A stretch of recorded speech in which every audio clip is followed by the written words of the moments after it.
우리에게 주신 하나님의 말씀 사무엘상 22장입니다. 사무엘상 22장 1절로 5절의 말씀 우리 화면으로도 준비됐습니다. 우리 학생들도 화면을 보면서 우리 같이 말씀 읽도록 하겠습니다. 사무엘상 22장 1절로 5절의 말씀 우리 같이 한 목소리로 합독하도록 하겠습니다. 자, 같이 읽습니다. 시작. 그러므로 다윗이 그곳을 떠나 아둘람 굴로 도망하매 그의 형제와 아버지의 온 집이 듣고 그리로 내려가서 이를 얻고 환난당한 모든 자와 빚진 모든 자와 마음이 원통한 자가 다 그에게로 모였고 그는 그들의 우두머리가 되었는데 그와 함께한 자가 400명 가량이었더라. 다윗이 거기서 모압 미스베로 가서 모압 왕에게 이르되 하나님이 나를 위하여 어떻게 하실지를 내가 알기까지 나의 부모가 나와서 당신들과 함께 있게 하기를 청하나이다 하고 부모를 인도하여 모압 왕 앞에 나아갔더니 그들은 다윗이 요새에 있을 동안에 모압 왕과 함께 있었더라. 선지자 갓이 다윗에게 이르되 너는 이 요새에 있지 말고 떠나 유다 땅으로 들어가라. 다윗이 떠나 헤렛 수풀에 이르니라. 아멘.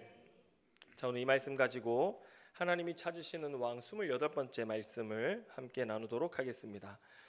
여러분, 오늘 우리가 믿는 예수 믿는 것이 복음인 이유는 단순히 우리가 내 영혼만 구원받고 천국 가는 그 일 때문만은 아닙니다. 여러분, 복음은 하나님께서 죄와 어둠을 물리치시고 이 땅에 세우실 하나님 나라 때문에 복음인 것입니다. 아멘입니까? 내 영혼이 구원받고 축복받고 천국 가기 위해서 우리가 복음을 믿는 것이 아니라는 거예요. 오히려 진짜 복음인 이유는 뭐냐면요, 하나님이 이 세상에 세우실 나라 때문에 그것이 우리에게 기쁜 소식이요 복음이 된다라고 하는 것입니다. 하나님이 통치하시는 나라, 하나님이 왕 되신 나라, 하나님이 함께 거하시는 나라는 어떤 나라인가? 여러분, 우리가 복음을 전하고 전도할 때에도 예수 믿으세요. 예수 믿어야 축복받고 건강하고 잘되고 죽어서 천국 가고요. 여러분, 이렇게 전하는 복음이요, 어떻게 보면 복음이 아닙니다. 그래서 여러분, 그렇게 전도하지 마시기 바랍니다. 그러면 우리가 요즘 젊은이들이나 밖에 있는 사람들에게 전도를 한다 할지라도 그것은 아무런 영향력이 없는 복음일 뿐입니다. 왜냐하면 보세요, 예수 믿어야 구원받고 축복받고 성공하고 잘 되는 것이 복음이라면 오늘 내 삶이 지옥인데, 내가 지금 사는 것이 지옥인데 뭐 죽어서 천국 가고 복 받고 그것이 무슨 소용이 있겠습니까? 뭐 이렇게 말하는 사람들도 있고요. 여러분, 세상은 변하지 않는데 도무지 내가 예수 믿고 구원받아 천국 가는 것이 무슨 의미가 있는지, 여러분 요즘 보면 예수천당 불신지옥의 피켓을 들고 전도하는 사람들을 보고 아무도 도전받지 않습니다. 라디오에다가 하나님이 오늘 우리에게 이 죄를 회개하고 돌이켜 하나님의 말씀 앞으로 돌아오라고 이야기하십니다. 하나님 예수천당 불신지옥 구원받기를 원하십니다. 아무리 라디오를 틀고 다니는 사람들이 이야기해도 그 누구도 듣지 않습니다. 왜냐하면 더 이상 그것이 복음이 아니라는 것을 세상 사람들도 잘 알기 때문입니다. 오히려 우리는 세상 사람들에게 무엇을 전해야 하는가? 하나님 나라에 대해서 전해야 합니다. 다시 말해서 오늘 우리가 살아가는 이 세상의 문제들이 도대체 어디로부터 온 것이냐? 이 세상의 모든 문제는 우리가 하나님으로부터 떠났기 때문에 죄와 어둠으로 말미암아 온 것이다. 우리 인간이 하나님을 떠났기 때문에 자초한 것이 이 세상의 삶의 문제이다. 그래서 우리는 다시 하나님의 말씀을 따라 살아가는, 하나님의 말씀인 하나님의 통치와 다스림 가운데로 돌아가야지만, 그리고 이 땅에 그 하나님이 원하시는 나라를 이루기 위해서 그분을 따라 걸어야지만 우리는 그 구원의 나라를 누릴 수 있고, 그리고 그 장차 다시 오실 하나님, 그분이 이 땅에 그 나라를 완성하실 때 그 나라에 들어갈 수 있다라고 하는 것을 우리가 전해야 하는 것입니다. 자, 여러분 보세요. 좀 더 자세히 얘기하면 복음은 이 세상과 동떨어져 있는 어떤 것이 아니라 세상 모든 영역을 다스리는 것이 복음입니다. 아멘입니까? 여러분, 오늘 여기에 자녀들이 때마침 있는데 우리 자녀들에게 어떻게 복음을 줄 수 있겠습니까? 우리가 부모로서 우리 자녀들에게 어떻게 복음을 이들에게 알려줄 수 있겠습니까? 요즘은 부모가 우리 자녀들을 붙들고 뭐라고 그래요? 너 공부 잘해야 된다. 다은아, 너 공부 잘해야 된다. 뭐 이제 대표로 너 공부 잘해서 좋은 대학 가야 좋은 회사 들어가고 좋은 남자 만나서 행복하게 살 수 있다. 뭐 이런 얘기 막 우리가 하잖아요. 그런데 엄마가 교회를 열심히 다니는데 집에서 그런 얘기 자꾸 하면요, 애들이 헷갈립니다. 엄마가 교회를 열심히 다니면서 하나님을 믿는데 왜 나에게 이런 이야기를 하지? 예수 믿는 거랑 세상 사는 거랑 다르지 않게 보이는 거예요.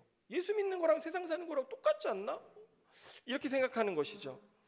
뭐 교회는 교회대로 다니고 세상은 세상대로 사는 거구나. 아이들이 이렇게 생각하기 쉽습니다. 오히려 우리는 자녀들에게 뭐라고 얘기해야 되냐면요, 엄마는, 아빠는 너가 공부를 하길 원하는데, 그런데 그 공부를 하는 이유가 말이야. 이러면 벌써 대화가 끊어져요, 사실은. 근데 제가 설교니까 그렇게 말씀드리는 거예요. 너희들이 공부를 하는 이유는 장차 너희가 부모, 엄마 아빠를 떠나서 세상에 나갔을 때 하나님이, 너희를 창조하신 하나님이 너희를 통해서 이 땅에 하나님이 원하시는 아름다운 세상을 만들기를 원하시는데, 공부는 너희들이 그 세상의 어떤 한 분야에 각자 너희들이 그 분야에 들어가서 그 분야를 섬기기 위한 준비 과정이야. 그래서 너희들이 어느 곳을 가든지 엄마 아빠는 너희를 응원해. 하지만 거기서 너희는 하나님의 뜻을 따르고 하나님이 원하시는 세상을 만드는 사람이 되는 것이 너희들이 공부하는 목적이야 라고 이렇게 이야기해 줘야 됩니다. 알겠어요? 때로 자녀를 볼 때 너무 우라통이 터지고 화가 나지만, 여러분, 우리는 이렇게 자녀들에게 말하고 그들을 격려해야 됩니다. 여러분, 공부를 잘하는 것이 인생을 잘 사는 것이 아니잖아요. 성공하는 것이 하나님의 뜻대로 사는 것이 아니기 때문입니다. 우리 아이들이 좀 더 편안하게 안정적으로 살기를 우리는 원하지만 그것보다 더 중요한 가치가 있다는 걸 우리는 자녀에게 알려줘야 되잖아요. 그게 뭐예요? 너가 이 땅에 하나님의 나라를 이루는 자로 살아가는 것이 하나님이 원하시는 거라는 거죠. 그가 어느 분야에 있든지. 그래서 우리가 이렇게 자녀들을 참고 자녀들을 격려하고 그들을 응원할 때, 여러분, 하나님의 통치가 나를 통해 어디에도 흘러가요? 가정에도 흘러가는 것입니다. 아멘입니까? 그래서 여러분, 먼저 우리의 삶 속에서 우리 자녀를 대할 때에도 그들의 삶에 하나님의 의와 공평과 인애가 경험되고, 그리고 그들이 자신들의 살아가는 삶의 영역에서 그런 하나님의 의와 공평과 인애를 이루며 살아가는 세상이 될 수 있도록 그들을 격려하고 돕는다면, 그래서 이 세상이 조금 더 살만한 세상이 되도록 하는 그 일에 우리가 함께 참여하는 것으로 아이들과 함께 나눈다면, 여러분, 그것이 복음인 것입니다. 여러분, 저와 여러분도 마찬가지입니다. 하나님이 저와 여러분을 두신 삶의 영역이 있습니다. 어떤 분은 공무원으로, 또 어떤 분은 사업으로, 어떤 분들은 의료계, 어떤 분들은 뭐 교육계, 법조계, 여러 뭐 문화계 다 있잖아요. 그런데 여러분, 그런 영역에 하나님이 우리를 두신 그 영역에서 하나님의 통치를 회복하고 하나님의 뜻이 이루어지게 하는 삶을 사는 것, 그것을 위해서 하나님이 우리를 부르셨다는 것입니다. 그래서 내가 속한 그 영역 속에 악습이나 잘못된 관행이나 부정과 부패가 있다면 우리는 그 삶의 영역에 하나님이 날 두신 이유가 뭐예요? 그거 바로 잡으라고, 하나님 잘못된 것, 어그러진 것을 바로 세우라고 하나님 우리를 보내신 거거든요. 그래서 그런 일들을 통해서 내 삶, 그 삶의 영역에, 그 분야에 억울하거나 원통한 일을 당하거나 피해받고 고통당하는 사람들이 있다면, 그러한 사람들이 피해를 당하지 않고 또 그로 인해 눈물 흘리지 않는 일이 회복될 수 있다면 하나님이 우리를 거기에 두신 이유라고 하는 것입니다. 여러분, 그래서 우리의 삶을 통해 복음이라는 것이 얼마나 내 삶의 영역에서 아름다운 것인지를 우리의 삶으로 꽃피우는 것이 우리가 해야 할 아주 중요한 일이라고 하는 것입니다. 여러분, 주님 다시 오시면 뭐 하시겠습니까? 우리의 삶의 모든 영역에 하나님의 통치를 이루실 것입니다. 그리고 그 통치 가운데 죄와 어둠의 모든 것들을 하나님 제하시고 아름다운 하나님의 나라, 하나님의 세상을 꽃피우실 것입니다. 그래서 우리는 주님 다시 오시는 그날까지 뭐 해야 돼요? 그 일을 앞당겨서 내 삶으로 행하는 일들을 우리가 해야 하는 것입니다. 여러분, 오늘 우리가 읽은 본문도 한번 보세요. 2절 말씀을 한번 같이 읽어보겠습니다. 2절 같이 있습니다. 시작. 환난당한 모든 자와 빚진 모든 자와 마음이 원통한 자가 다 그에게로 모였고 그는 그들의 우두머리가 되었는데 그와 함께한 자가 400명가량이었더라. 여러분, 다윗이 아둘람 굴에 숨어 들어가 있을 때 이스라엘 나라에 환난당한 자, 빚진 자, 마음이 원통한 자, 이런 사람들이 어떻게 다윗의 소문을 들었는지 그리로 다 모여들기 시작했습니다. 얼마나 모였다고요? 400명이 모였습니다. 여러분, 이상하죠? 지금 이스라엘에 어떤 일들이 일어나고 있느냐? 사울 왕이 하나님의 통치를 떠난 뒤로부터 백성들의 삶에 문제가 생기기 시작했습니다. 어떤 문제예요?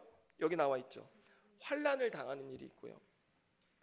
억울하게 빚지는 일들이 생기기 시작했고 마음의 원한과 원통을 가지고 고난당하는 자들이 생기기 시작했다라는 것입니다. 다시 말해서 죄 없는 자들이 피 흘리는 세상이 되기 시작했다라고 하는 것입니다.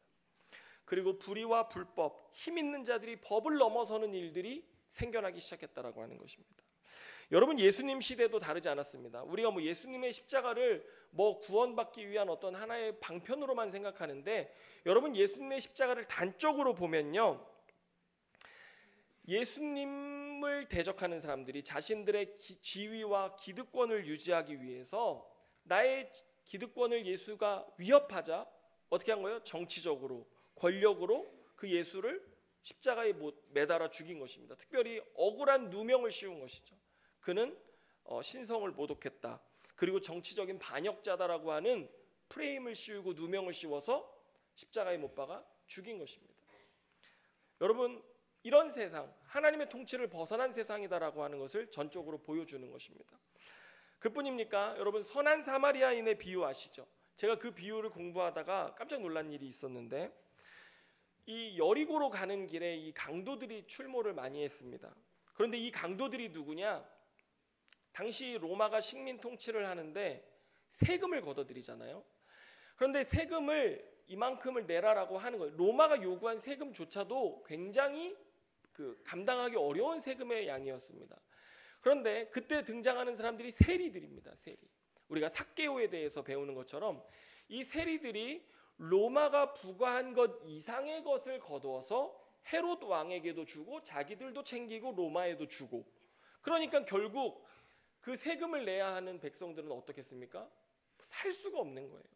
그래서 자기들의 그 억울하게 빚지는 일들 때문에 토지를 팔고 자녀들과 자신들이 노예가 되고 일꾼이 되어서 유대 귀족들의 밭에 일꾼으로 들어가는 것입니다. 그런데 일꾼으로 들어가서 일을 하는데 월급을 안 주는 거예요. 그래서 왜 월급을 안 주냐 그랬더니 귀족이 자객들을 시켜가지고 아무도 모르게 소리 소문 없이 항의하는 사람들을 죽이는 것입니다. 그러자 이 사람들이 도무지 살 수 없다라고 해서 어떻게 돼요? 강도가 된 것입니다. 그래가지고 여리고에 숨어 있다가 지나가는 사람들을 강도짓해서 자신들의 삶을 유지해야만 했던 그런 현실. 그런데 여러분, 이런 과정 중에, 이런 세상 속에서 삭개오, 아까 제가 얘기했잖아요. 이 로마 세리였던 삭개오가 예수님을 믿자 어떤 일이 일어났습니까? 누가복음 19장 8절 한번 보겠습니다. 같이 읽습니다.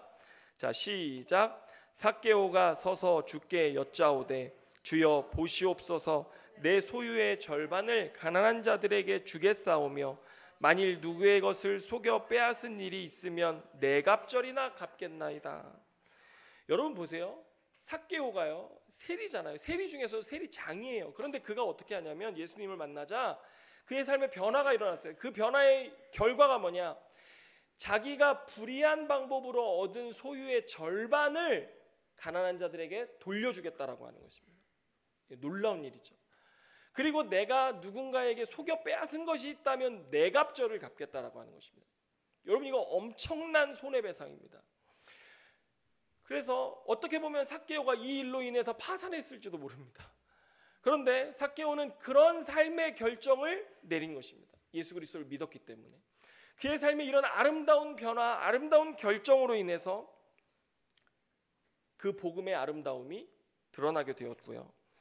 여러분, 주님께서 오늘 이 사마리아인의 비유에서도 예수님께 나와 영생을 얻으려면 도대체 어떻게 하여야 합니까? 라고 묻는 율법학자에게 주님이 이 선한 사마리아인의 비유를 말하잖아요.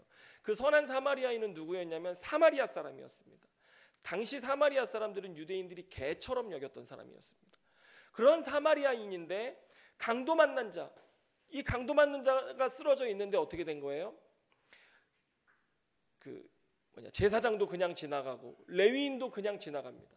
그런데 이 사마리아인이 그를 보고 포도주와 기름 자신의 것을 내어서 그를 씻고 치유하고 자신의 옷을 찢어서 치료해주고 그를 자기의 말에 태워서 여관에 데려가서 여관에서 여관 주인에게 내가 돈을 더 줄 테니 일을 맡아달라, 치료해달라, 그리고 더 들거든 내가 돌아와서 그 돈까지도 내가 갚겠다라고 하는 이런 선한 사마리아인의 행동을 보고선 주님 뭐라고 하시냐면요, 누가 영생을 얻겠느냐, 주님 말씀하시는 것입니다.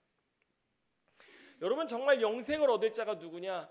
이와 같이 자비를 베푼 자, 하나님을 사랑한다라는 것, 이웃을 내 몸과 같이 사랑하는 것인데 나의 이웃을 내 몸처럼 이렇게 사랑하며 자비를 베푸는 자들이야말로 하나님이 구원을 받을 자라고 오늘 성경에서 말씀하시는 것입니다.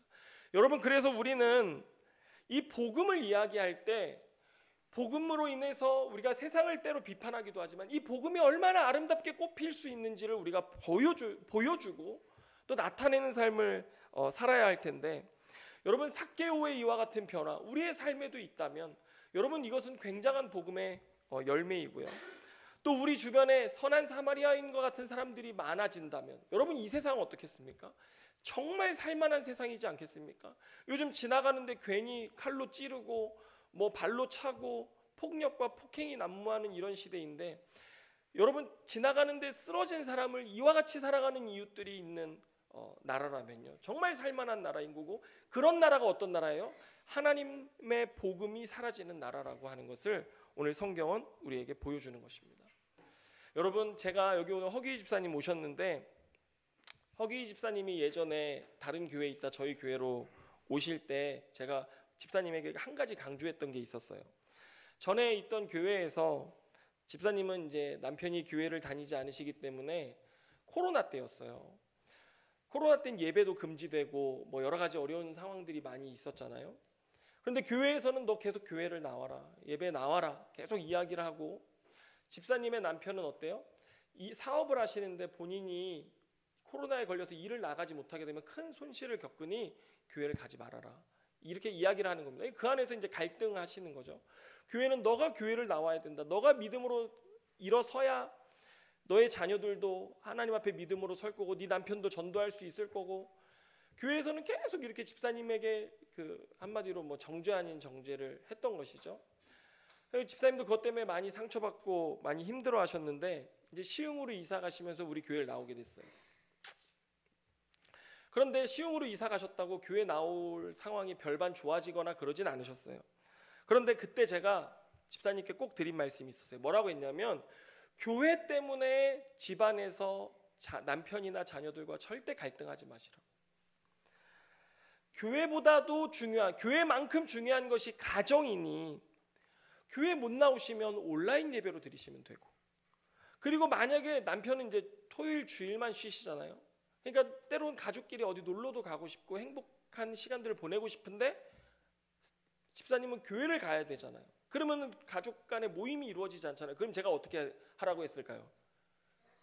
교회를 나오라고 하셨을까요? 가라고 하셨을까요? 하셨을까요? 아니죠.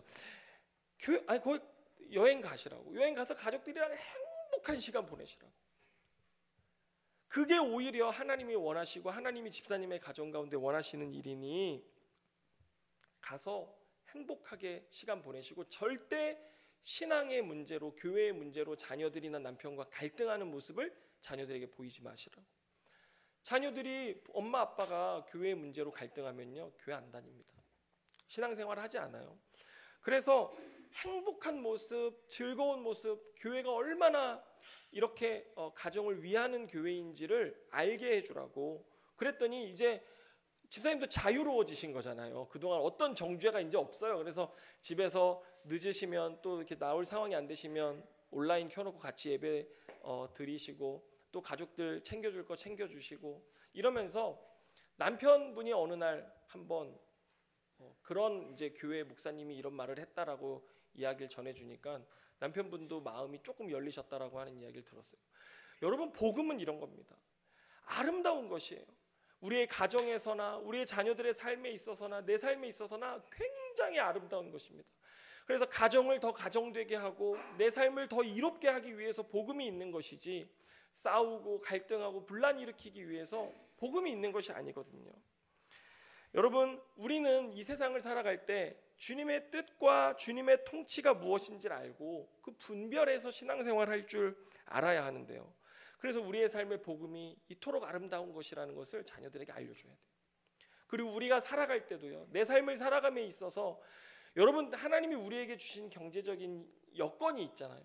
그 여건 속에서 우리가 신앙생활을 하는데 내 경제적인 여건을 가지고 계속해서 남과 비교하고 다른 사람과 비교하면서 하나님은 왜 내 삶에 더 축복 안 주시나, 하나님 내 삶에 더 왜 물질 안 주시나, 이런 거 가지고 우리가 하나님 앞에 막 원망하고 불평하면서 신앙생활 한다면요, 그것도 하나님이 원하시는 신앙생활이 아닐 것입니다. 하나님 우리에게 원하시는 건 뭐예요? 복음에는요 길이 있어요. 복음의 길. 하나님이 우리에게 원하시는 건요, 세상의 욕심과 정욕보다는 하나님이 우리에게 허락하신 것 안에서 우리가 규모에 맞게 살아간다라면 하나님 그거 기뻐하시는 것입니다. 그러다 하나님이 더 주실 수도 있고 하나님이 또한 우리 거두어 가실 수도 있습니다. 하지만 그런 어떤 상황 속에서도 하나님의 뜻을 신뢰하고 내 삶에서 아름다운 하나님의 통치를 일구어 나가는 삶을 살아간다면 그것만큼 아름다운 또 복된 복음의 삶이 없다라고 하는 것입니다. 그런데 하나님의 통치를 떠난 세상은 반대로 어떻습니까? 이 복음의 길과 달라서 환난당한 자, 빚진 자, 억울한 자, 사람들이 도무지 살 수 없는 세상이 되어져 가는 것입니다. 그래서 사람들이 어디로 모이기 시작했어요? 다윗에게로 모여들기 시작했습니다.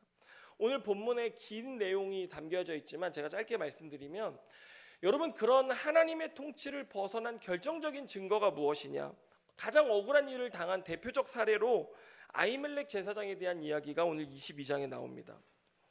어느 날 사울 왕에게 소식이 들어왔어요. 아히멜렉이라는 제사장이 다윗에게 하나님의 뜻을 물어주고 먹을 것을 주고 칼을 주었다더라. 그랬더니 사울 왕이 화가 나서 그를 데려다 조사를 하고 그를 죽이라는 명령을 내리는데, 그날 도액이라고 하는 사울의 부하 중에 하나가 아주 악하기로 유명한 부하인데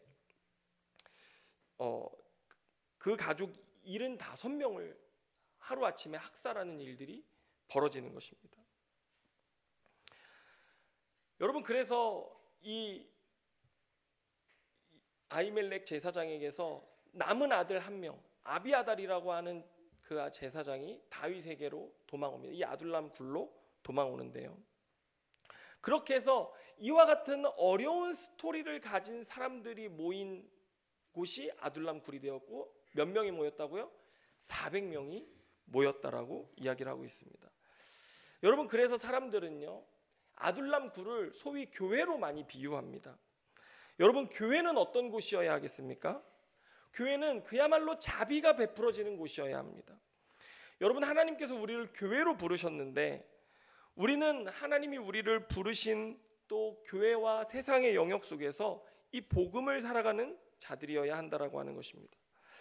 여러분, 복음을 산다는 것, 우리의 삶의 영역 속에서 하나님의 통치와 다스림을 이루어가는 자여야 하는데, 우리가 선한 사마리아인과 같이 우리의 삶에서 하나님의 뜻과 통치를 이루어가는 삶이어야 하는데, 저는 우리 교회에 1:1 양육도 있고 큐티 훈련도 있고 성경 개관도 있고 신학 훈련도 있는데 여러 가지 훈련들이 많이 있지만요, 여러분이 그거 다 이수하지 못하더라도 여러분의 삶에 마치 다윗의 이 아둘람 굴과 같이 여러분의 삶의 영역에서 자비를 베풀고 그 삶에 어려움이 있는 자들 곁에서 여러분들이 그들을 싸매고 치유하고 돌보는 그런 일을 하고 있다라는 간증을 들으면요, 저는요 목회 성공한 겁니다. 저는 그런 목회 하기를 원하는 것이죠. 여러분, 복음은요 믿고 천국 가고 구원받는 것이 아니라 내 삶의 영역에서 이와 같이 주님의 복음을 부끄러워하지 않고 주님 오실 길을 예비하면서 하나님의 의와 통치를 이루어가는 삶, 그것이 참으로 복음에 합당한 삶이라고 하는 것입니다. 여러분 한번 생각해 보세요. 사람들이 다윗이 아둘람 굴에 있다는 것을 어떻게 알았을까요? 그리고 어떻게 그리로 막 모여들었을까요? 여러분 사람들은 아는 것입니다. 자신의 억울함을 해결받을 곳이 있다는 것, 그리고 다윗이 있는 곳에 가면 너의 억울함을 그가 대변해 줄 것이고 너의 아픔을 그가 공감해 줄 것이고 거기에는 하나님의 의가 있고 공평이 있고 인애가 있어서 사랑이 있어서 그곳은 사울이 통치하는 나라와 같지 않는 하나님의 통치가 있는 나라라고 하는 것을 사람들이 듣고 알았던 것입니다. 그래서 여러분 이 다윗의 아둘람 굴이 마치 하나님 나라의 새로운 임시정부처럼 여러분 구축되기 시작하는데 보세요. 다윗 옆에 이제 누가 있냐면요, 갓이라고 하는 선지자가 찾아오고요. 또 그 옆에 아까 억울한 일을 당했던 온 가족 그 몰살을 당했던 아비아달이라고 하는 제사장이 있고요. 400명의 백성들이 있습니다. 이게 뭘 뜻하냐면요, 나라입니다. 나라. 다윗을 왕으로 하는 하나님의 통치가 이루어진 나라, 새로운 임시정부가 세워졌다라는 것을 뜻하는데, 여러분 그런 공동체에 어떤 일이 있는가? 사무엘상 22장 5절 한번 같이 읽어보겠습니다. 자, 같이 읽습니다. 시작. 선지자 갓이 다윗에게 이르되 너는 이 요새에 있지 말고 떠나 유다 땅으로 들어가라. 다윗이 떠나 헤렛 수풀에 이르니라. 여러분 하나님께서 이 아둘람 굴에 숨어있는 공동체를 돌보기 시작하시는데 어떻게 돌보십니까? 선지자 갓을 보내셔가지고요, 사울의 공격을 피해서 헤렛 수풀로 이동하도록 인도하십니다. 여러분 하나님께서는요 이 세상에 복음에 순종하는 공동체를 돌보십니다. 우리가 복음에 순종하고 고통 중에 있는 자들을 돌보는 공동체 되기 시작했을 때 하나님은 우리 공동체 가운데 돌보셔서 하나님의 은혜 가운데 살아가게 하시는 것입니다. 그리고 이런 의인 공동체를 통해서 주님은 하나님의 나라를 회복하시는 것입니다. 여러분 우리 시대에 이 찾아가는 공동체 교회가 그렇게 알려지기를 원합니다. 여러분 그런 거 있잖아요. 야, 그 교회 가면은 찾아가서 양육해 준다더라. 야, 그 교회는 주일에 직업을 가져가지고 교회를 못 가는 사람들도 성도 대접 받더라. 그 교회는 교회가 커지는 게 목적이 아니라 그 성도들이 세상에서 복음의 본질을 사는 것을 본질로 여기는 교회더라. 그 교회는 정말 복음의 가치를 알고 복음의 길을 사는 성도들이 모였다더라. 여러분 그런 소문이 있잖아요. 사람들이 우리 공동체를 보면 복음이 무엇인지 제대로 보게 되어지고, 우리 공동체를 보면 복음을 산다는 것이 이런 것이었나라고 하는 것을 깨닫게 되어지는 것. 그래서 여기서 진리를 알고 그 진리가 그들의 삶을 자유케 하고 그들을 세워가는 그런 공동체 되는 것. 여러분 그것이야말로 우리 교회가 나아가야 할 길이고, 그런 교회로 우리 공동체가 세워지기를 원하는데요. 오늘 저와 여러분의 삶에 그런 복음의 역사 나타나는 저와 여러분의 삶이 다 되시기를 주님의 이름으로 축원합니다. 기도하겠습니다. 하나님 아버지 감사합니다. 오늘 세상 사람들은 참된 복음이 있는 공동체를 찾고 생명이 있는 공동체를 만나기를 원하는데, 하나님 오늘 우리 안에 복음이 새로워지게 하여 주시옵소서. 하나님 우리 안에 복음이 무엇인지 온전히 깨달아 알게 하여 주시옵소서.